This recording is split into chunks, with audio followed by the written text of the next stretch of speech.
My name is Steph Reid. I am a Paralympic athlete competing for Great Britain, and I was a silver medalist in the long jump at the London 2012 Paralympics. I grew up just absolutely loving sports. As long as I can remember, I've just loved running, I've loved competition, I've just loved being really physical. And then when I was 12, I was introduced to rugby and absolutely fell in love.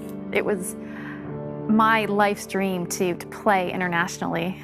And then when I was 15,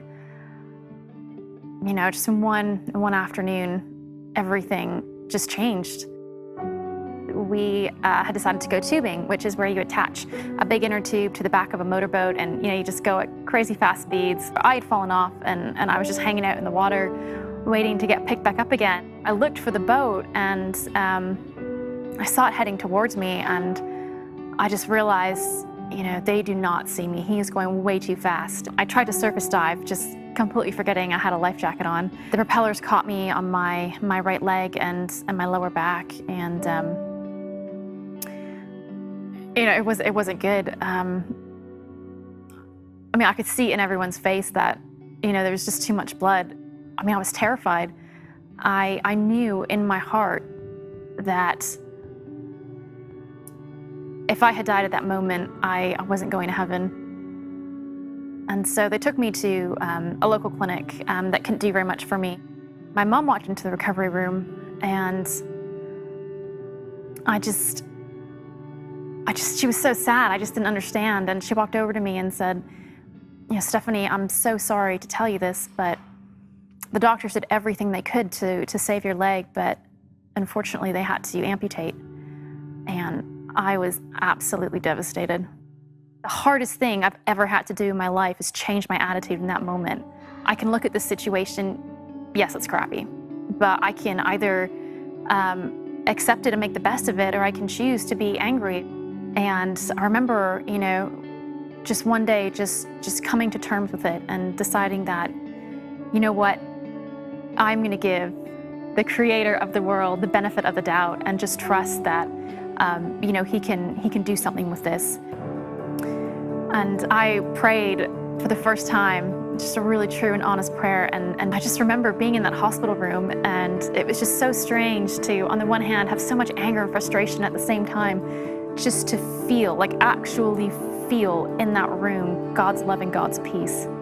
And that was my starting point. And I just decided, well, if this is it, then that's okay. I'm gonna, I'm still competitive, and I'm just gonna walk the best that I can. And then that later translated into, well, I'm gonna run the best that I can. It's just so amazing how, in so many ways, God gave me back my dream, but just on this way bigger scale than I'd ever imagined. For those of you that watch Olympics or Paralympics, the crowd support in that stadium was absolutely insane. There were, the minute they announced your name, if you were British, just 80,000 people erupted cheering for you, and it was a really special moment. I had won silver in the long jump. I'd had a really poor showing in the 100-meter final, finishing 8th, and so the 200 was kind of, the last chance to I guess, redeem myself or lay it on the line. Gosh, just the pressure is so much to perform every day, but just to come out of all of that and to produce a lifetime best performance when it mattered most, it's an awesome feeling. And what God said to me was, Stefanie, I want you to know that when you're on that start line and when those 80,000 people cheer for you, that is how much I love you. I'm not the same person I was before that accident.